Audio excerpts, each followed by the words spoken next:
ഇപ്പോ ജീവിതം ഇങ്ങനെയല്ല പോകേണ്ടത് എന്ന് ബോധ്യമായാൽ നമ്മൾ മാറുക തന്നെ വേണം. അപ്പോ ജീവിതം ഇങ്ങനെയല്ല പോകേണ്ടത് എന്ന ബോധ്യം, ആ ബോധ്യത്തിൽ നിന്നാണ് നമ്മൾ മാറ്റത്തിന് തയ്യാറാകുന്നത്. അപ്പോൾ നമുക്ക് രണ്ട് കാര്യങ്ങൾ മനസ്സിലായി. ഞാനിപ്പോൾ നിൽക്കുന്ന നില എന്നുള്ളത് ഒരു തലം, ഇങ്ങനെയല്ല പോകേണ്ടത് എന്ന ഒരു അവസ്ഥ, അതാണ് ഞാനിപ്പോ നിൽക്കുന്ന തലം, അങ്ങനെയല്ല വേണ്ടത് എനിക്ക്. മറ്റൊരു തലമുണ്ട്, മറ്റൊരു വഴിയുണ്ട്. ആ മറ്റൊരു വഴിയുണ്ട് എന്നുള്ളത് ഒരു തിരിച്ചറിവാണ്. മറ്റൊരു വഴിയുണ്ടെന്ന് അറിയുന്ന ഒരാൾക്ക് മാത്രമേ അങ്ങോട്ടേക്ക് മാറാൻ കഴിയുള്ളൂ. ഇപ്പോൾ നമ്മുടെ വ്യവസ്ഥാപിത സമൂഹത്തെ നോക്കിക്കഴിഞ്ഞാൽ ഭൂരിഭാഗം പേരും ഇപ്പോൾ ഞാൻ നിൽക്കുന്ന ഈ ഒരു വട്ടമാണ് എന്റെ വട്ടം എന്ന രീതിയിൽ വട്ടത്തിൽ ചുറ്റി ജീവിക്കുന്നവരാണ്. രാവിലെ എഴുന്നേൽക്കുന്നു, അതിനുശേഷം അടുത്ത ജോലിയെങ്കിൽ ജോലി അതിന് പോകുന്നു, അതിനുശേഷം അടുത്ത കാര്യങ്ങളിലേക്ക് പോകുന്നു, വീണ്ടും വൈകുന്നേരമാകുന്നു, തിരിച്ചു വീട്ടിലേക്ക് വരുന്നു. എല്ലാ ദിനവും ഈ ഒരു വട്ടത്തിൽ കറങ്ങിക്കൊണ്ടിരിക്കുന്നു. ഇതിലും വിപുലമായിട്ടുള്ള ഒരു വട്ടം അവർക്കില്ല. വട്ടം വരുന്നത് ഒന്നുകിൽ കുടുംബത്തിൽ ഒരു കല്യാണം ഉണ്ടാവണം, അല്ലെങ്കിൽ നാട്ടിൽ ഒരു ഉത്സവം ഉണ്ടാവണം, അതല്ലെങ്കിൽ വീട്ടിലെ ഇപ്പൊ കുഞ്ഞ് വളർന്നു വലുതായി, കുഞ്ഞ് 10ാം ക്ലാസ് കഴിഞ്ഞു, പിന്നെ കോളേജിൽ ചേർക്കണം. അപ്പൊ ഇങ്ങനെയുള്ള ചില വല്ലപ്പോഴും യാദൃശ്ചികമായിട്ടും ഒക്കെ വരുന്ന ചില സംഭവങ്ങൾ മാത്രമാണ് അവരുടെ ജീവിതത്തിൽ മാറ്റം ഉണ്ടാക്കുന്ന വഴികൾ. ബാക്കിയെല്ലാം സാധാരണ രീതിയിൽ പോയിക്കൊണ്ടിരിക്കുന്ന വട്ടം ചുറ്റലാണ്. അപ്പൊ ഈ വട്ടം ചുറ്റൽ മാത്രമേ എന്റെ ജീവിതത്തിലുള്ളൂ എന്ന് കരുതുന്ന ഒരാൾക്ക് മാറേണ്ട ആവശ്യമില്ല. മാറേണ്ട ഒരു വഴിയെക്കുറിച്ച് അയാൾക്ക് അറിയില്ല. മാറ്റം എന്നുള്ളൊരു അവസ്ഥ ഉണ്ടെന്ന് പോലും അറിയില്ല. അയൽപക്കത്തെ ഒരാള് ഇതൊന്നുമില്ലാതെ, തന്റെ കഷ്ടപ്പാടും ദുരിതങ്ങളൊന്നും ഇല്ലാതെ ജീവിക്കുന്നെങ്കിൽ അത് അയാളുടെ വഴി എന്ന് നമ്മൾ വിലയിരുത്തും. അപ്പൊ അങ്ങനെ വിലയിരുത്തുന്നതിൽ യാതൊരു തെറ്റുമില്ല, അത് ശരിയാണ്. അത് പ്രകൃതി നൽകിയിട്ടുള്ള ഒരു ശരിയായ അവസ്ഥ തന്നെയാണ് ഇന്നത്തെ എന്റെ അവസ്ഥ. പക്ഷേ അതിനിടയിൽ എനിക്ക് മാറ്റം വേണം എന്നൊരാൾക്ക് തോന്നലുണ്ടായാൽ ആ തോന്നൽ എവിടെ നിന്നാണ് ഉണ്ടാകുന്നത്? മാറിയ ഒരവസ്ഥ, അല്ലെങ്കിൽ മാറാൻ കഴിയുന്ന ഒരവസ്ഥ ഉണ്ട് എന്ന തിരിച്ചറിവാണ്. അപ്പൊ അയാളെ സംബന്ധിച്ചോളം രണ്ട് പ്രപഞ്ചങ്ങൾ, രണ്ട് എൻവയോൺമെന്റ്സ് അയാൾക്ക് ചുറ്റുമുണ്ടായി. വർത്തമാന അവസ്ഥ, ഇപ്പോൾ ഞാൻ പോയിക്കൊണ്ടിരിക്കുന്ന അല്ലെങ്കിൽ ഇതുവരെ ഞാൻ വന്നുകൊണ്ടിരുന്ന ഒരവസ്ഥയും ഇനി വരയണമെന്ന് ഞാൻ ആഗ്രഹിക്കുന്ന ഒരവസ്ഥയും, അങ്ങനെ രണ്ടവസ്ഥകളുണ്ട്. അപ്പൊ ഈ തിരിച്ചറിവാണ് ജീവിതത്തിൽ ആദ്യമേ ഉണ്ടാകേണ്ടത്. മാറണം എന്നുള്ളവർക്ക് മാറാൻ തോന്നലുണ്ടാകാത്തവരുടെ കാര്യമല്ല. മാറാൻ തോന്നലില്ലാത്തവര് ഇപ്പോൾ ജീവിക്കുന്നത് ശരിയായ വഴിയിലാണ്. അതിനെ നമ്മൾ ഇളക്കേണ്ട കാര്യമില്ല. അവരവിടെ നിന്നോട്ട്, യാതൊരു പ്രശ്നവുമില്ല. കാരണം അതാണ് അവരുടെ നിയതമായിട്ടുള്ള അവസ്ഥ. അവരുടെ പർപ്പസും അവരുടെ ഡെസ്റ്റിനിയും ഒക്കെ അത് തന്നെയാണ്. അപ്പൊ മാറണമെന്നുള്ള ആഗ്രഹം വന്നു. അപ്പോ നമ്മൾ മാറ്റത്തിന്റെ രണ്ട് പ്രപഞ്ചങ്ങളെ, രണ്ട് പ്രതലങ്ങളെ നമ്മൾ സ്പർശിക്കുകയാണ്. അപ്പൊ മാറാൻ ഉള്ള ആ രണ്ടാമത്തെ വഴിയിലേക്ക് മാറും എന്ന തീരുമാനമാണ് അടുത്തതായിട്ട് വേണ്ടത്. അപ്പൊ മാറണം എന്നുള്ള തോന്നലുണ്ടായി. ആ തോന്നൽ ഉണ്ടാകുന്ന സമയത്ത് രണ്ട് ഏരിയകൾ ഐഡന്റിഫൈ ചെയ്തു. അതിനുശേഷം മാറും എന്ന തീരുമാനം. മാനം എന്ന് വെച്ചാൽ അളവ്, തീരു എന്ന് വെച്ചാൽ തീരുന്നത്. തീരുമാനം, തീരുന്ന അളവ്. ഒരു സ്കെയിൽ എടുത്തു കഴിഞ്ഞാൽ സ്കെയിലിന്റെ അറ്റം എന്ന് പറയുന്നതോടുകൂടി ആ സ്കെയിലിന്റെ അറ്റത്തെത്തി കഴിഞ്ഞിട്ടുണ്ടെങ്കിൽ ആ അളവ് തീരുകയാണ്. അത് കഴിഞ്ഞാൽ പിന്നെ അതില്ല. അപ്പൊ ഞാൻ മാറുന്നു എന്നൊരു തീരുമാനം എടുത്തു കഴിഞ്ഞാൽ ആ തീരുന്ന മാനത്തിൽ അവിടം കൊണ്ട് അത് തീരുകയാണ്. ഇനി പുതിയതാണ്, അല്ലെങ്കിൽ ഇതിന്റെ അപ്പുറം മറ്റൊന്നാണ്. ഈ രീതിയിലല്ല, ഈ മാനത്തിലല്ല അത് എന്നാണ് തീരുമാനം എന്നുള്ള പദത്തിന്റെ ആ പ്രയോഗത്തിന്റെ അർത്ഥം. അപ്പോ തീരുമാനം എന്ന പ്രയോഗം നമ്മൾ ഉപയോഗിക്കുന്ന സമയത്ത് നമ്മൾ ഈ ഇതുവരെ വന്ന വഴി വിടാൻ തീരുമാനിച്ചു, അല്ലെങ്കിൽ നമ്മൾ ആ ഒരു ഘട്ടത്തിലേക്ക് എത്തി. അപ്പൊ ഇനി പുതിയ വഴിയാണുള്ളത്. ഓക്കെ, വർത്തമാന യാഥാർത്ഥ്യത്തെ അംഗീകരിക്കാതെ പുതിയൊരു വഴിക്ക് പോകാൻ കഴിയില്ല എന്നുള്ളത് സത്യമാണ്. അപ്പൊ നമ്മൾ ആ വഴിക്ക് പോവുക തന്നെ, പക്ഷെ തീരുമാനിച്ചു. അപ്പോ ആദ്യം മാറണമെന്നുള്ള തോന്നൽ വന്നു. അപ്പൊ രണ്ട് പരിസ്ഥിതികളെ കുറിച്ച്, രണ്ട് പ്രപഞ്ചങ്ങളെ കുറിച്ച് നമ്മൾ മനസ്സിലാക്കി. വർത്തമാനത്തിലുള്ളതും ഇനി വരാനുള്ളതും. രണ്ടാമത്തേത് നമ്മൾ തീരുമാനത്തിലേക്ക് വന്നു. ഈ തീരുമാനത്തിലേക്ക് വരുന്ന സമയത്ത് നമുക്ക് പുതിയൊരു കാര്യം വേണമെന്ന് പറയുമ്പോൾ പുതിയ കാര്യത്തിൽ, പുതിയ പരിസ്ഥിതിയിൽ, പുതിയ അവസ്ഥയിൽ ഒരു വ്യവസ്ഥയുണ്ട്. ഇപ്പോ രോഗിതമായ ഒരു അവസ്ഥയാണെങ്കിൽ ആരോഗ്യമുള്ള ഒരു അവസ്ഥ അപ്പുറത്തുണ്ട്. ആരോഗ്യമുള്ള അവസ്ഥയിലേക്കാണ് മാറണമെന്ന് തീരുമാനിക്കുന്നത്. അപ്പൊ ആരോഗ്യം എന്ന് പറയുന്നതിനൊരു വ്യവസ്ഥയുണ്ട്. ഈ വ്യവസ്ഥ എന്നുള്ളത് ആരാണ് കൽപ്പിച്ചത്? ഇപ്പോ നമ്മളൊരു നിയമവ്യവസ്ഥ എടുക്കുകയാണെന്നിരിക്കട്ടെ. ഇന്ത്യൻ ഭരണകൂടം അല്ലെങ്കിൽ കേരള സർക്കാർ മുൻപോട്ട് വെച്ച ഒരു നിയമ സംഹിത, അല്ലെങ്കിൽ ഞാനൊരു കമ്പനിയിൽ വർക്ക് ചെയ്യുന്നു, ആ കമ്പനിയുടേതായ നിയമസംഹിത. അപ്പൊ ഞാൻ ഏത് വ്യവസ്ഥയിലേക്കാണോ മാറുന്നത്, ഞാൻ ഈ കമ്പനിയിൽ നിന്ന് ആ കമ്പനിയിലേക്ക് മാറുന്ന സമയത്ത് ആ കമ്പനിയുടെ നിയമങ്ങളിലേക്ക് ഞാൻ എന്നെ ആരോപിക്കണം, അല്ലെങ്കിൽ ഞാൻ അതിലേക്ക് എന്നെ അപ്ലൈ ചെയ്യണം. ഞാൻ ഒരു പുതിയ നിയമസംഹിതയിലേക്ക്, അല്ലെങ്കിൽ ഇപ്പൊ കേരള സർക്കാർ പറയുന്ന ഒരു കാര്യത്തിൽ, ഭാരത സർക്കാർ പറയുന്ന കാര്യത്തിൽ, അല്ലെങ്കിൽ ലോക സർക്കാർ പറയുന്ന ഒരു കാര്യത്തിലേക്ക് ഞാൻ മാറുകയാണെങ്കിൽ അവർ പറയുന്ന നിയമത്തിലേക്ക് ഞാൻ പോകണം. ഞാൻ ഒരു അത്ലറ്റ് ആകാൻ പരിശീലിക്കുകയാണെങ്കിൽ എന്റെ കോച്ച് പറയുന്ന നിയമങ്ങളിലേക്ക് ഞാൻ മാറണം. അപ്പൊ ഈ നിയമങ്ങൾ എന്നുള്ളൊരവസ്ഥയുണ്ടല്ലോ, ആ നിയമങ്ങളെ അറിയുക എന്നതാണ് അടുത്ത വഴി. അപ്പൊ നമ്മൾ ഒന്നാമത് 2 പരിസ്ഥിതി ഉണ്ടെന്ന് മനസ്സിലാക്കി മാറണം എന്നുള്ളത് തീരുമാനിച്ചു. ഇതിൽ നിന്നും അതിലേക്ക് ഫ്രം ടു നമുക്ക് കണ്ടെത്താൻ പറ്റി. രണ്ടാമത്തെ കാര്യം, ഈ ഫ്രമിൽ നിന്നും ടൂവിലേക്ക് പോകുമെന്ന് തീരുമാനിച്ചു, തീരുമാനം രണ്ടാമത്തേത്. മൂന്നാമത്തേത്, ആ പുതിയ വ്യവസ്ഥയിൽ നമുക്ക് എന്തു വേണമെന്നുള്ളതിനെ കുറിച്ചുള്ള അറിവാണ്. അവിടെ വേണ്ടത് എന്താണ്? നിയമമാണ്. എന്താണ് നിയമം എന്ന് പറയുന്നത്? നിയതമായതാണ് നിയമം. ഇങ്ങനെ ഇങ്ങനെ ഇങ്ങനെ ആയിരിക്കണം എന്ന നിഷ്കർഷയാണ് നിയമം. അപ്പോ നമ്മള് ആരോഗ്യകാര്യത്തിലേക്കാണ് പോകുന്നതെങ്കിൽ ആരോഗ്യത്തിന് ഇന്ന ഇന്ന ഇന്ന ഇന്ന ഇന്ന കാര്യങ്ങളാണ് വേണ്ടത് എന്നത് ശരീരത്തിന്റെ, ജീവന്റെ, പ്രകൃതിയുടെ നിയമമാണ്. ആ പ്രകൃതിയുടെ നിയമത്തെ അറിയണം. അറിയാൻ നമുക്ക് എന്താണ് വഴി?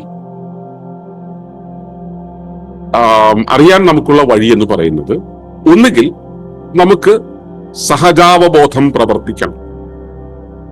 ആധുനിക ലോകത്ത് കൃത്രിമ ഭക്ഷണവും കൃത്രിമ വിദ്യാഭ്യാസവും കൃത്രിമ ജീവിതശൈലിയും കൊണ്ട് നടക്കുന്ന ഭൂരിഭാഗം പേർക്കും ആ സാധനം അങ്ങ് വർക്കാവില്ല. ജനിച്ച് 28 കെട്ടുന്നതോടുകൂടി അതെല്ലാം നമ്മൾ വിട്ടുപോയിട്ടാണ് ഇവിടെ ഇരിക്കുന്നത്. അതുകൊണ്ട് തന്നെ ഭൂരിഭാഗം പേർക്കും സഹജാവബോധം പ്രവർത്തിക്കില്ല. അടുത്തത് പിന്നെ എന്താന്ന് വെച്ചാൽ പഠിക്കുക. ഇപ്പോ വാട്സപ്പ് യൂണിവേഴ്സിറ്റിയുടെയും സോഷ്യൽ മീഡിയ യൂണിവേഴ്സിറ്റിയുടെയും കാലമാണ്. പഠിക്കാൻ ഇഷ്ടം പോലെ മെറ്റീരിയൽസ് ഉണ്ട്.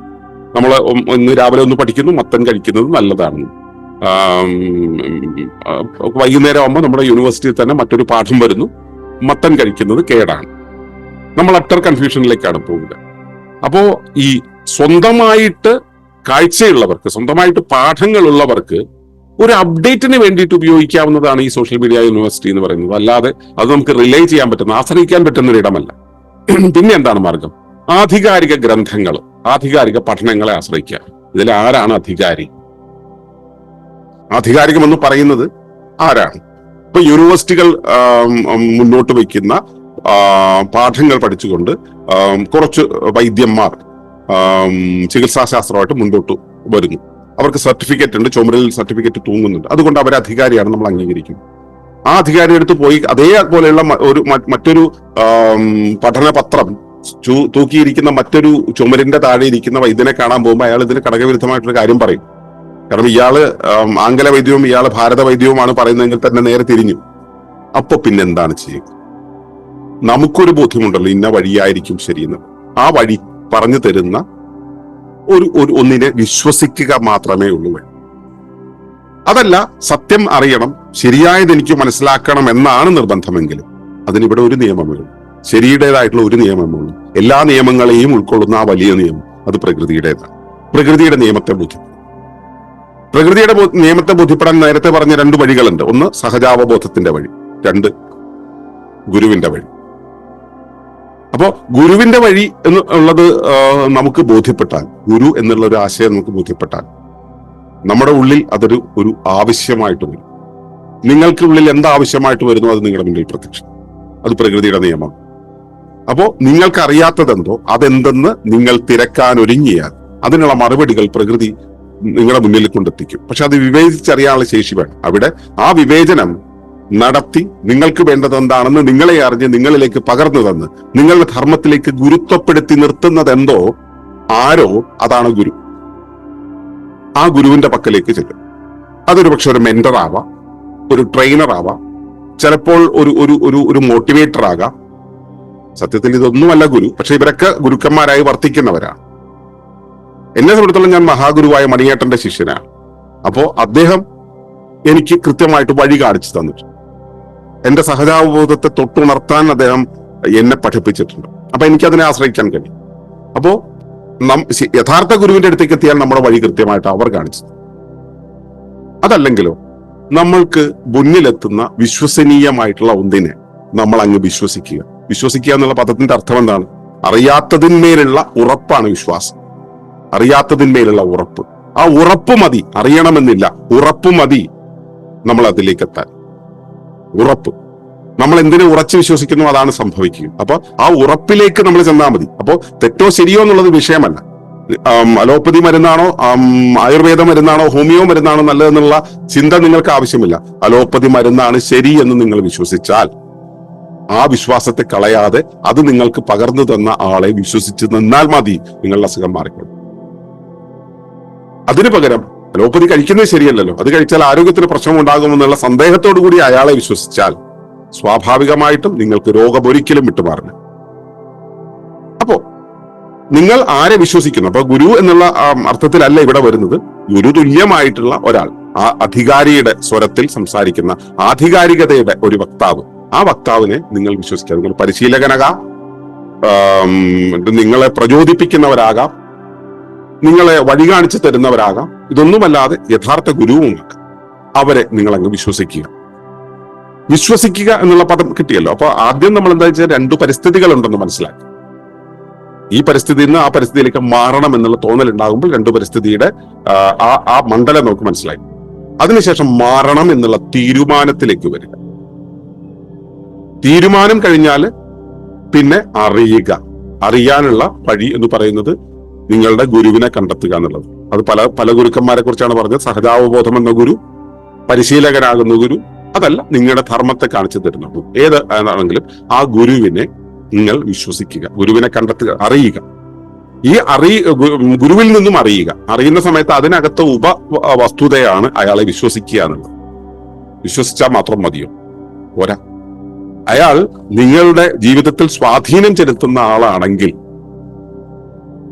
അയാൾ നിങ്ങളുടെ മുകളില് പിടിക്കുന്ന സമയത്ത് നിങ്ങളുടെ കൈ വഴുതാതെ നോക്കണം. നിങ്ങളൊരു കുഴിയിലാണ് നിൽക്കുന്നത്, നിങ്ങളെ പിടിച്ചു കയറ്റാൻ അയാൾ നിങ്ങളുടെ കൈയിലേക്ക് പിടിക്കുന്ന സമയത്ത് നിങ്ങൾ കൈ വഴുതി മാറ്റിയാലോ?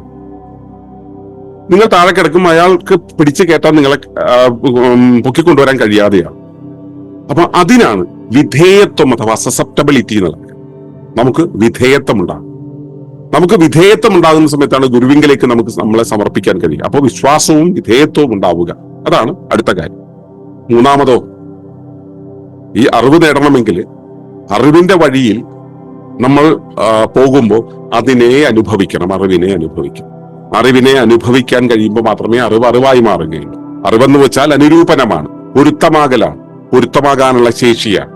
നമുക്ക് ഒന്നിനോട്, ഇപ്പൊ ഞാൻ എന്റെ മുന്നിൽ തീ ഉണ്ടെന്നിരിക്കട്ടെ, ആ തീയുമായി പൊരുത്തമാകാനുള്ള ശേഷി, തീയുമായിട്ട് ഞാൻ 100% അങ്ങ് പൊരുത്തത്തിലായി കഴിഞ്ഞാൽ അതിനർത്ഥം ഞാൻ പിന്നെ ഇല്ല എന്നാണ്. ഞാൻ അഗ്നിയിൽ എന്നെ ഇട്ട് കഴിഞ്ഞാൽ ഞാൻ കത്തിച്ചാമ്പലാം, ഞാൻ ഉണ്ടാവില്ല. അപ്പോ എന്റെ അസ്തിത്വത്തെ യഥാവിധം കൊണ്ടുപോകണമെങ്കിൽ അഗ്നിയുമായിട്ടുള്ള അനുരൂപനം എന്തായിരിക്കും?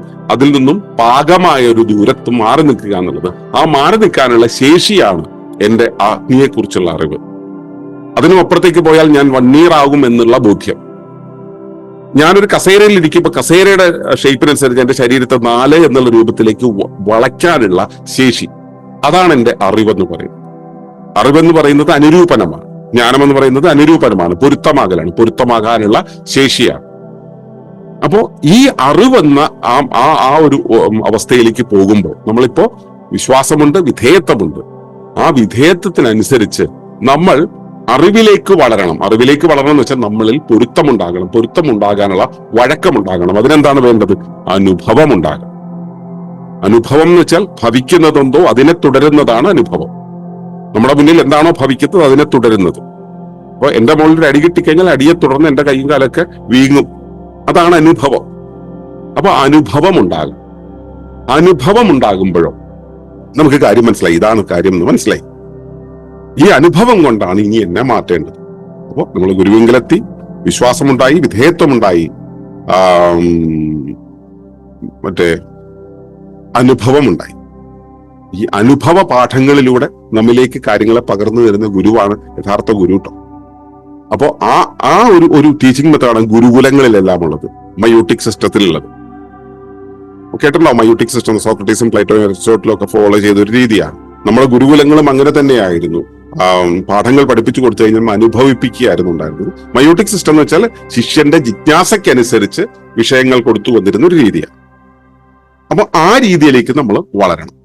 അപ്പോ ഈ വ്യവസ്ഥ എന്നുള്ളത് ഒരു ഗുരുവിൽ നിന്നോ ട്രെയിനറിൽ നിന്നോ ടീച്ചറിൽ നിന്നോ നമ്മൾ പഠിക്കുന്നതാണ്. നമ്മൾ എന്തിനാണ് പഠിക്കുന്നത്? നമുക്ക് മാറണം, മാറ്റത്തിന്റെ വഴിയിലേക്ക് പോകണം, മാറിയ ഒരു വ്യവസ്ഥയിലേക്ക് നമ്മൾ എത്തണമെങ്കിൽ നമ്മൾക്ക് അതിന് തീരുമാനമുണ്ടാകണം, അതിനനുസരിച്ച് എന്താണ് അവിടെ ഉള്ളതെന്ന് അറിയണം, ആ അറിവിനനുസരിച്ച് നമ്മൾ അതിനെ വിശ്വസിക്കണം, അതിന് വിധേയപ്പെടണം, അതിനനുസരിച്ച് വഴക്കമുണ്ടാകണം, അനുഭവമുണ്ടാകണം. ആ വഴക്കത്തിനനുസരിച്ച് നമ്മളെ അങ്ങ് വിട്ടുകൊടുക്കുമ്പോഴാണ് ഈ ഒരു പ്രോസസ് കംപ്ലീറ്റ് ആവും. ഇത്രയും കൊണ്ട് തീരുമോ? സത്യത്തിൽ ഈ പ്രോസസ് കംപ്ലീറ്റ് ആയി, നമ്മൾ മാറ്റം എന്നുള്ള പ്രോസസ്സിലേക്ക് നമ്മൾ എത്തി, അല്ലെങ്കിൽ മാറുന്ന ഒരു പ്രോസസ്സിലേക്ക് നമ്മൾ എത്തി. പക്ഷെ എന്താണ് മാറേണ്ടത്? എവിടെയാണ് മാറേണ്ടത്? നമുക്ക് ജീവിതത്തിൽ ഉണ്ടാകുന്ന അനുഭവങ്ങളുണ്ടല്ലോ, ജീവിതത്തിൽ ഉണ്ടാകുന്ന അനുഭവങ്ങളെ ഇപ്പോ തലവേദന വരുന്നു, തലകറക്കം വരുന്നു, ഇത് ആരോഗ്യപരമായ ഒരു അനുഭവമാണ്. വിചാരിച്ച കാര്യങ്ങൾ ചെയ്യാൻ പണം ഇല്ലാതെ വരുന്നു, സാമ്പത്തികമായ ഒരു അനുഭവമാണ്. ഇത് നിരന്തരമായി വരുന്ന സമയത്ത് നമുക്ക് മാറണമെന്ന് തോന്നുക. ഒരു പ്രാവശ്യം ഉണ്ടായത് മാറണം നമുക്ക് തോന്നില്ല. നിരന്തരമായി ഉണ്ടാവുന്ന സമയത്ത് അയ്യോ ഇതല്ല വേണ്ടത്, എനിക്ക് വേറെന്താണ് വേണ്ടത്, തലവേദന നിരന്തരം വരുന്നു, ശരിയാവില്ല, ഇത് മാറണം. സാമ്പത്തിക പ്രശ്നങ്ങൾ ഉണ്ടാവുന്നു, മാറണം. അല്ലെങ്കിൽ വൈകാരിക പ്രശ്നങ്ങൾ ഉണ്ടാവുന്നു, മാറണം എന്ന് നമ്മൾ വിശ്വസിക്കുന്നു. അപ്പോ നമുക്ക് അനുഭവം ഉണ്ടായി. ഈ അനുഭവത്തിന്റെ കാരണം എന്താണ്? നമുക്കൊരു അനുഭവം ഉണ്ടാകുന്നതിന്റെ കാരണം എന്താണ്? രണ്ട് കാരണങ്ങളുണ്ട്. ഒന്ന്, പരിസ്ഥിതിയിൽ അതെങ്ങനെയാണോ സംഭവിക്കുക, പരിസ്ഥിതി അതെങ്ങനെയാണോ ഉണ്ടാക്കി വെച്ചിട്ടുള്ളത്, അതിനനുസരിച്ച് നമ്മൾ അവിടേക്ക് എത്തുന്നു. പക്ഷെ ഈ പരിസ്ഥിതിയിലേക്ക് നമ്മൾ അങ്ങോട്ട് എത്തുന്നത് എന്തുകൊണ്ടാണ്?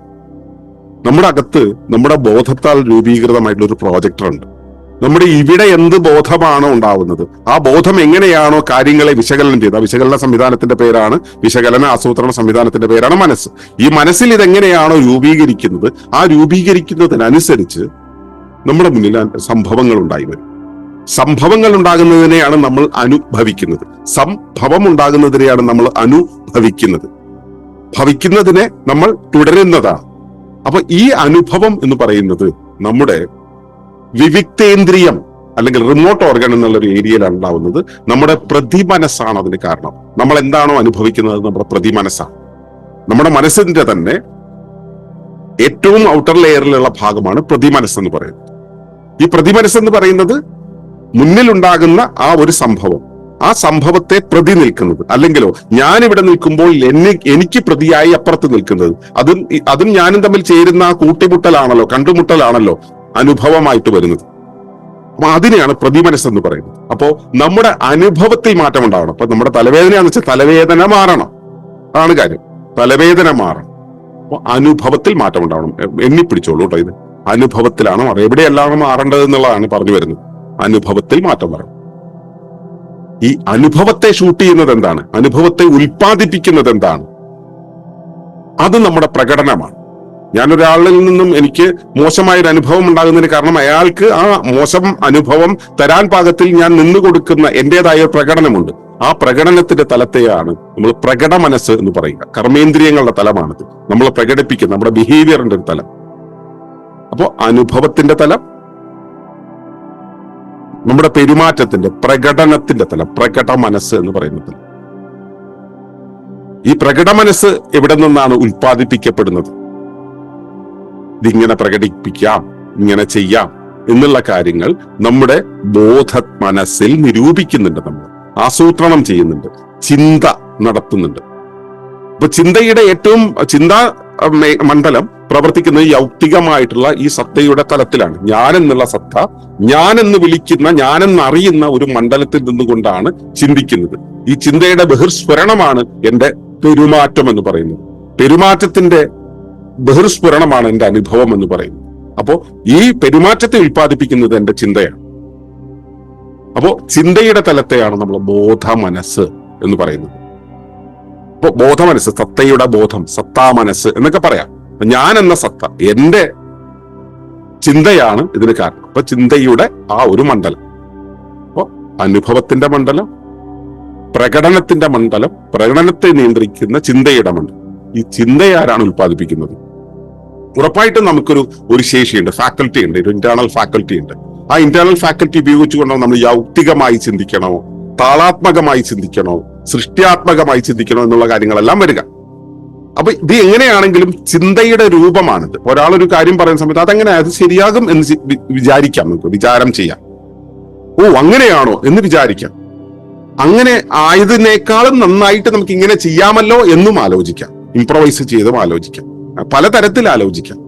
അപ്പൊ ഈ ആലോചനകളെല്ലാം വരുന്നത് ബോധ മനസ്സിലാണ്, ഈ പറഞ്ഞ അവസ്ഥയിലാണ്. അപ്പൊ ആദ്യം അനുഭവം, രണ്ടാമത്തെ പ്രകടനം, പ്രകട മനസ്സ്, മൂന്ന് ബോധ മനസ്സ് അല്ലെങ്കിൽ സത്താ മനസ്സ് എന്ന് പറയുന്ന ഒരവസ്ഥ. അപ്പൊ ഈ സത്താ മനസ്സിനെ ഉൽപ്പാദിപ്പിക്കുന്നത് ആരാണ്? ഇതിങ്ങനെയാണ്, അതങ്ങനെയാണ്, ചിന്തകൾ ഇങ്ങനെയാണ് പോകുന്നത്, ചിന്തകൾ ഇങ്ങനെയാണ് പോകേണ്ടത്, അത് ഇങ്ങനെയായിരിക്കണം.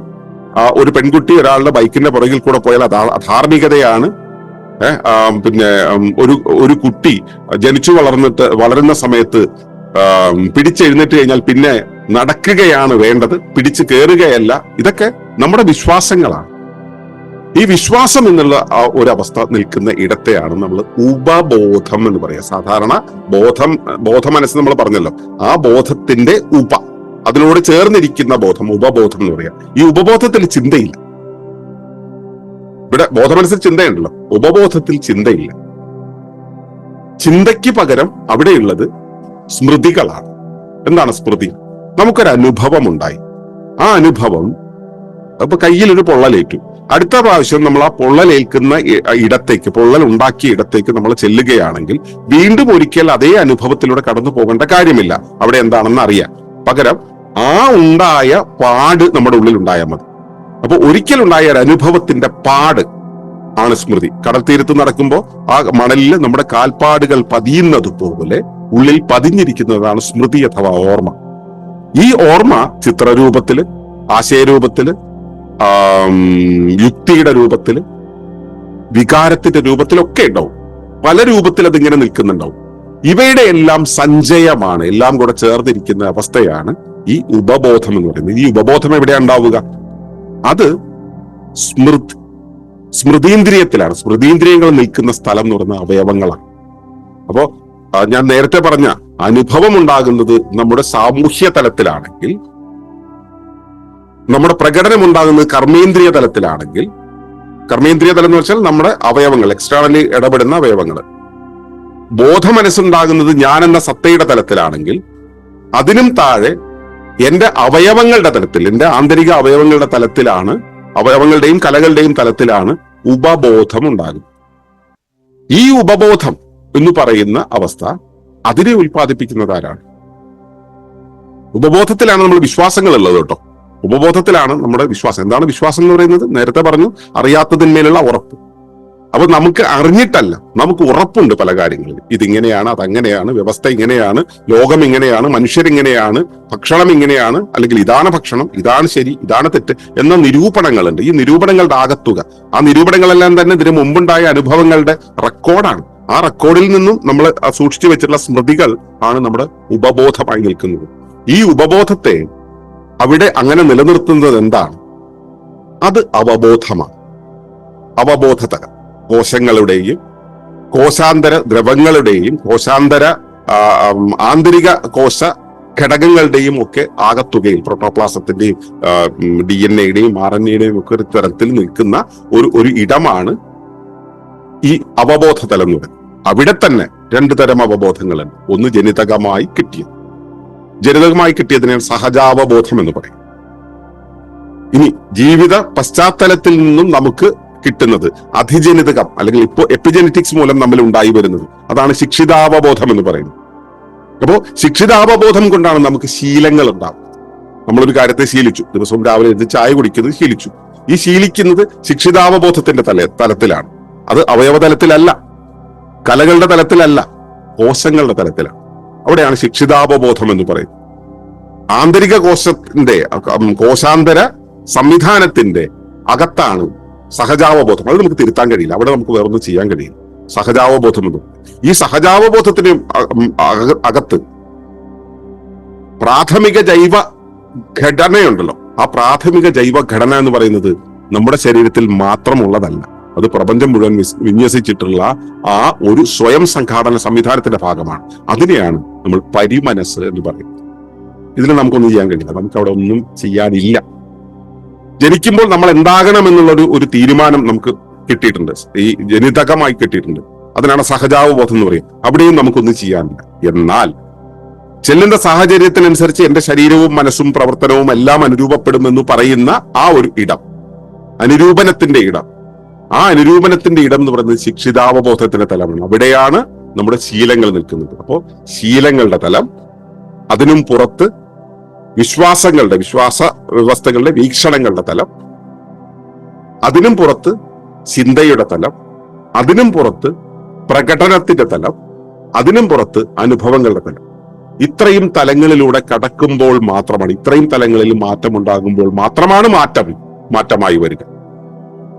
അല്ലാത്തപ്പോ ഈ മാറ്റം നമ്മളിൽ സംഭവിച്ചില്ല. നമ്മളിപ്പോ ഒരു ലേഖനം വായിച്ചു, നമുക്ക് മനസ്സിലായി, നമ്മുടെ യുക്തിക്ക് മനസ്സിലായി ഇതെങ്ങനെയാണ്. ഇപ്പോ ചായ കുടിക്കുന്നത്, പഞ്ചസാര ഇട്ട് ചായ കുടിക്കുന്നത് നമ്മുടെ ശരീരത്തിലെ ഷുഗർ ലെവൽ കൂട്ടും, അതുകൊണ്ട് പഞ്ചസാര ഇട്ട് ചായ കുടിക്കരുത് നമ്മൾ മനസ്സിലായി. ആ ലേഖനം വായിച്ചിട്ട് നമ്മൾ അടച്ചു വെച്ചിട്ട് നമ്മൾ വിളിച്ചു ചോദിക്കും, എന്താ ചായ ആയോ ചോദിക്കും. കാരണം എന്താ, ഈ വായിച്ചത് ബുദ്ധിയുടെ ലോകത്താണ്. ചായ ആയോ എന്ന് ചോദിച്ചത് അവിടെ നിന്നല്ല, അത് ഉപബോധത്തിന്റെയും അവബോധത്തിന്റെയും അല്ലെങ്കിൽ ശിക്ഷിതാവബോധത്തിന്റെയും തലത്തിൽ നിന്നാണ്. അവിടെ മാറ്റം ഉണ്ടാകണ്ടേ. നമ്മൾ വിചാരിക്കും ഞാൻ സൗമ്യനായ ഒരാളായിരിക്കണം. പണ്ടൊരു സന്യാസിയുടെ കാര്യം പറഞ്ഞു, താങ്കൾക്ക് ദേഷ്യം വരാറുണ്ടോ? ഇല്ല, ദേഷ്യം വരുന്നത് ശരിയല്ല. ദേഷ്യം വരുന്നത് മനുഷ്യ സഹജമല്ല.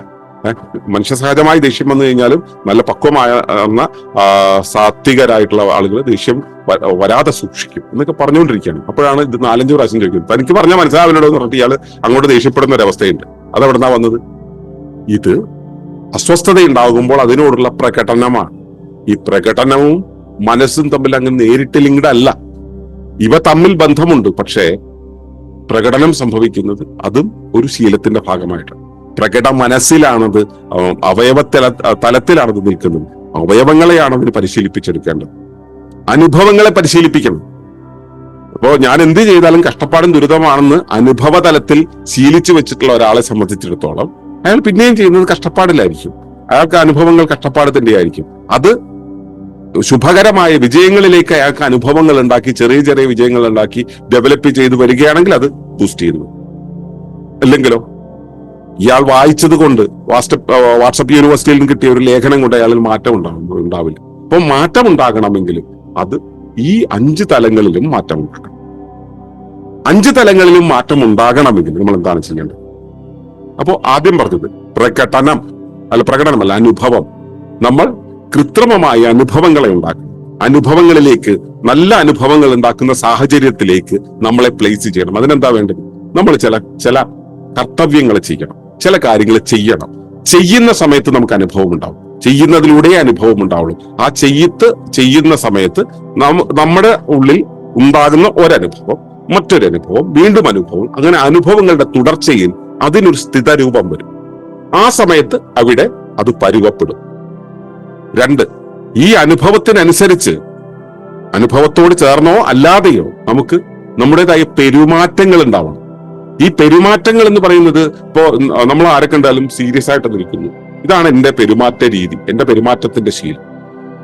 അപ്പൊ നമ്മൾ പറയാണ്, നിങ്ങൾ ഇന്ന് ആരെ കണ്ടാലും രാവിലെ മുതൽ വൈകുന്നേരം വരെ ആരെ കണ്ടാലും ഒന്ന് ചിരിക്കും എന്ന് പറയാണ്. കേൾക്കാൻ നല്ല സുഖമുള്ള കാര്യമാണ്, ചിരിക്കുന്നത് അത്ര സുഖമുള്ള കാര്യമൊന്നുമല്ല. ചിരിക്കാൻ തുടങ്ങുകയാണ്. ആദ്യം പറഞ്ഞ വിധേയത്വം എന്നുള്ളൊരു കാര്യമുണ്ടല്ലോ, ഗുരുവിൽ നിന്നും വിധേയത്വം അല്ലെങ്കിൽ ഗുരുവിനോട് വിധേയത്വം കാണിക്കുന്ന ഒരാൾക്ക് ആ പറഞ്ഞത് അനുസരിക്കാൻ തോന്നും, സ്വാഭാവികമായിട്ട് ചിരിക്കാൻ തോന്നും. അയാൾ ചിരിക്കുന്നു, അതൊരു പെരുമാറ്റമാണ്. പെരുമാറ്റം എന്ന് വെച്ചാൽ ഞാൻ എന്റെ പരിസ്ഥിതിയോട് ഇടപെടുന്ന രീതിയാണ്. ആ ഇടപെടുന്ന രീതിയാണ് പെരുമാറ്റം. ആ പെരുമാറ്റം എന്നുള്ളൊരവസ്ഥ നമ്മൾ ആവർത്തിച്ച് ചെയ്യുന്ന സമയത്ത് അതിനൊരു സ്ഥിതരൂപം വരും. അപ്പോ അനുഭവത്തിന് സ്ഥിതരൂപം വന്നു, ഈ പെരുമാറ്റത്തിന് സ്ഥിതരൂപം വന്നു. പിന്നെയോ ചിന്തയുടെ പാറ്റേൺ, നമ്മൾ ചിന്തിക്കുന്ന രീതി. ഇപ്പോ എനിക്ക് അസുഖമാണ്, അസുഖത്തിന്റെ ആ BP ഒന്ന് ചെക്ക് ചെയ്താലോ, അല്ലെങ്കിൽ ഷുഗർ ഒന്ന് ചെക്ക് ചെയ്താലോ, അസുഖം കൂടിയോന്നറിയാലോ എന്ന രീതിയിൽ ചിന്ത ആവർത്തിച്ച് രോഗത്തിലേക്ക് കൊടുത്തുകൊണ്ടിരിക്കുന്ന ഒരാളെ സംബന്ധിച്ചിടത്തോളം അയാൾക്ക് രോഗമുണ്ടാകും. കാരണം രോഗബോധത്തിലാണ് ജീവിക്കുന്നത്. അതേസമയം ആരോഗ്യബോധത്തിലേക്ക് പോകേണ്ട ഒരാളാണെങ്കിലോ ഗുരുവിൽ നിന്ന് മനസ്സിലായി നീ ആരോഗ്യബോധത്തിലാണ് ആയിരിക്കേണ്ടത്, ആരോഗ്യത്തെക്കുറിച്ച് ചിന്തിച്ചുകൊണ്ടിരിക്കുക, ആരോഗ്യത്തെക്കുറിച്ച് അറിഞ്ഞുകൊണ്ടിരിക്കുക, ആരോഗ്യത്തിലായിരിക്കുക. അയാൾ ആരോഗ്യത്തെ ആവർത്തിച്ച് ചിന്തിച്ച് കഴിയുമ്പോൾ ആരോഗ്യത്തിലേക്ക് ചെന്നിട്ടു. ഇനിയോ ഇത്രയും കൊണ്ടായില്ല. വീണ്ടും വിശ്വാസത്തിന്റെ ഒരു തലമുണ്ട്. വിശ്വാസത്തിന്റെ തലത്തിലേക്ക് എത്തണമെങ്കിൽ അവിടെ നമുക്ക് ആധികാരികമായൊരിടത്തു നിന്നും വിശ്വസനീയമായൊരിടത്തു നിന്നും ഒരു സ്ഥിതി വിവരം നമുക്ക് കിട്ടും. പോരാ, അനുഭവം ഉണ്ടാകണം, പോരാ ചിന്തയുണ്ടാകണം, പോരാ ഇവയെല്ലാം ചേർത്തിണക്കിയ ഒരു വ്യവസ്ഥ തന്നെ ഉണ്ടാവാം. ഇത് ഒരു തവണ പോയാൽ പോരാ. ഉപബോധത്തിൽ ഒരു തവണ കൊടുക്കുന്ന വർത്തമാനം അകത്തേക്ക് കയറി നിൽക്കില്ല. ഒരു തവണ കൊടുക്കുന്ന ഒരു വർത്തമാനം അല്ലെങ്കിൽ ഒരു തവണ കൊടുക്കുന്ന ഒരു സംജ്ഞ അകത്ത് കയറി നിൽക്കണമെങ്കിൽ ആ സമയത്ത് നമ്മൾ എല്ലാം മറന്നിരിക്കുന്നതായിരിക്കണം. നമ്മൾ ഒരു മലയാളം ഉണ്ടെന്ന് മറിഞ്ഞു വീഴണം. അയ്യോ എന്ന് കരുതിയിരിക്കുന്ന ഒരു സമയത്ത് നമ്മുടെ ഉള്ളിലേക്ക് ഒരു ആശയം കയറിയാൽ അത് ഉപബോധത്തിൽ ചേർന്ന് നിൽക്കും. നിങ്ങൾ ആലോചിച്ച് നോക്കുക, നിങ്ങൾ മറിഞ്ഞു വീഴുക ഏതെങ്കിലും ഒരു സന്ദർഭം, ആ സന്ദർഭം നിങ്ങൾ വിട്ടുപോയിട്ടുണ്ടാവില്ല. ഇന്നലെ വീട്ടിൽ ആരൊക്കെ വന്നു എന്തൊക്കെയാ സംസാരിച്ചെന്ന് ചോദിച്ചാൽ നിങ്ങൾക്ക് ഓർമ്മയുണ്ടാവില്ല. 8, 10, 20, 50 കൊല്ലം മുമ്പ് നിങ്ങൾക്ക് സംഭവിച്ച ഒരു വല്ലാത്ത വീഴ്ചയുടെ ആ ഒരു നിമിഷത്തെ, ആ ഒരു തരുണത്തെ ചിന്ത നിങ്ങളുടെ ഉള്ളിൽ ഒന്നും മാറിപ്പോവില്ല. കാരണം ഉപബോധം അത്തരം അവസരങ്ങളിലുള്ള കാര്യങ്ങൾ കയറ്റി വെക്കും. അതല്ലെങ്കിലോ ആവർത്തിച്ച് നമ്മൾ കൊടുത്തുകൊണ്ടിരിക്കണം. അങ്ങനെ ആവർത്തിച്ച് കൊടുത്ത് നമ്മൾ ബോധ്യമാക്കിയെടുക്കുന്നതാണ് വിശ്വാസം. ആ വിശ്വാസത്തിൽ മാറ്റം ഉണ്ടാക്കണം. അത് കഴിഞ്ഞിട്ടോ ഇനി അനുഭവത്തിന്റെ ശീലങ്ങളുടെ തലം. നമ്മൾ ആദ്യം അനുഭവത്തിന്റെ കാര്യം പറഞ്ഞു. ഈ അനുഭവം പോലെ തന്നെ ഏറ്റവും ഉള്ളിൽ നമ്മുടെ ശീലത്തിന്റെ ഒരു തലം, ശിക്ഷിതാവബോധത്തിന്റെ തലം. അപ്പോൾ നമ്മൾ ഒരു പുതിയ പ്രവൃത്തി നമ്മൾ ഇന്ന രീതിയിലാണ് വേണ്ടത് എന്നതിനെ അനുഭവിക്കുന്നത് പോലെ ആവർത്തിച്ച് ചെയ്ത് നമ്മുടെ ശരീരത്തിന് വഴക്കമുണ്ടാക്കണം. നമ്മുടെ ശരീരധർമ്മം എന്തോ വാസന എന്തോ അതിനനുസരിച്ച് അതിനെ ക്രമീകരിക്കണം. ഇത്രയും കാര്യങ്ങൾ ശിക്ഷിതാവബോധത്തിൽ, ഉപബോധത്തിൽ, സത്താബോധത്തിൽ, പ്രകടബോധത്തിൽ, പ്രതിബോധത്തിൽ ഇത്രയും കാര്യങ്ങളിൽ മാറ്റമുണ്ടാകുമ്പോൾ സഹജാവബോധം ഇതിനെയെല്ലാം ചേർത്തിണക്കി പ്രവർത്തിപ്പിക്കും. ഇവയെല്ലാം ചേർത്തിണങ്ങി പ്രവർത്തിക്കുന്ന സമയത്ത് പരിബോധം ഇതിനെ പൊതിഞ്ഞു നിൽക്കും, സുരക്ഷിതമായ ഒരവസ്ഥയിലേക്ക് കൊണ്ടെത്തിക്കും. അവിടെ നിങ്ങളുടെ മാറ്റം സമ്പൂർണ്ണമാകും. അവിടെയേ നിങ്ങളുടെ മാറ്റം സമ്പൂർണ്ണമാകും. ഉപരിവ്യവസ്ഥ അല്ലെങ്കിൽ പ്രകൃതി, അതല്ലെങ്കിൽ പ്രപഞ്ചം അനുവദിക്കാത്ത ഒരു മാറ്റവും നിങ്ങളിൽ സംഭവിക്കില്ല. പ്രപഞ്ചം ഇത് അനുവദിക്കണമെങ്കിൽ നിങ്ങൾ അവന്റെ അല്ലെങ്കിൽ അവളുടെ നിയമങ്ങളെ പാലിക്കണമെങ്കിൽ അറിയണം, അതിന് വിധേയപ്പെടണം, അതിന് പകർന്നു തരുന്ന ആളോട് വിധേയത്വമുണ്ടാകണം. ആ വഴിയിലൂടെ മാത്രമേ ഈ മാറ്റം സാധ്യമാവുകയുള്ളൂ. അതിന് നമ്മൾ ഇവിടെ മുൻപോട്ട് വയ്ക്കുന്നത് പാറ്റേൺ ഷിഫ്റ്റ് പ്രോട്ടോകോൾ എന്ന് പറയുന്ന ഒരു പരിശീലന പരിപാടിയാണ്. അതിനെക്കുറിച്ച് കൂടുതൽ അറിയേണ്ടവർക്ക് ഞങ്ങളുമായി ബന്ധപ്പെടാം, അത് നമുക്ക് പകർന്നു തരാം. എന്താണെങ്കിലും മാറ്റം ഉണ്ടാകേണ്ടത് മനസ്സിന്റെ ഇത്രയേറെ തലങ്ങളിലൂടെയാണ് എന്ന ഒരു ആശയമാണ് മുൻപോട്ട് വയ്ക്കാനുള്ളത്. ഇതിനും ആഴത്തിലേക്ക് പോകാം, നമുക്ക് വളരെ ആഴത്തിലേക്ക് പോകാം. മാറ്റത്തിന്റെ ഓരോ ഘട്ടങ്ങളും, ഇപ്പൊ ഉദാഹരണത്തിന് ഒരു ജീവിയുടെ സാക്ഷാത്കാരം എന്ന് പറയുന്നത് ആ ജീവിയുടെ അതിജീവനം, സൃഷ്ട്യാത്മകത, ഉൽപാദനപരത, അതിന്റെ സൗന്ദര്യാത്മകത, അതിന്റെ പ്രകടനപരത, അതിനുമപ്പുറത്ത് ജ്ഞാനീയത അല്ലെങ്കിൽ ജ്ഞാനീയത, അതിനുമപ്പുറത്താണ് നമ്മൾ അതിന്റെ സാഫല്യം എന്നുള്ളൊരവസ്ഥയിലേക്ക് പോകുന്നത്. ഇങ്ങനെയുള്ള പല ഘട്ടങ്ങൾ ഇവിടെ എല്ലാം എന്തൊക്കെയാ ചെയ്യാന്നുള്ള കാര്യങ്ങളൊക്കെ നമുക്ക് വളരെ ഡീറ്റെയിൽ ആയിട്ട് പഠിക്കാവുന്നതാണ്. പക്ഷെ അതൊന്നും ഇവിടെ തുടക്കത്തിൽ ഇത് പ്രസക്തമല്ലാത്തതുകൊണ്ട് ഞാൻ അതിലേക്ക് കയറുന്നില്ല. അപ്പൊ ഇതുപോലുള്ള ഒരുപാട് കാര്യങ്ങളെ ചേർത്തിണക്കിയാണ് നമ്മുടെ പരിശീലന പരിപാടി മുമ്പോട്ട് വെച്ചിട്ടുള്ളത്. താല്പര്യമുള്ളവർക്ക് പങ്കെടുക്കാം. മാറ്റം ആവശ്യമുള്ളവർക്ക് ഈ വഴി തന്നെ ആകണം എന്നില്ല. നിങ്ങൾക്ക് ഈ പറഞ്ഞ വഴിയിലൂടെ പോകാനുള്ള ഒരു ഫ്രെയിം വർക്ക് ഉണ്ടായാൽ മതി. നിങ്ങൾ പരിശീലിക്കുന്നത് ഇപ്പൊ ഉദാഹരണത്തിന് സ്വാധ്യായ, നമ്മുടെ സുബിൻ ഡിസൈൻ ചെയ്തിട്ടുള്ള സ്വാധ്യായം ഒട്ടേറെ പേരിൽ ജീവിതമാറ്റം ഉണ്ടാക്കിയ ഒരു വ്യവസ്ഥയാണ് സ്വാധ്യായം എന്നുള്ളത്. അപ്പൊ സ്വാധ്യായം നിങ്ങൾ പരിശീലിക്കും.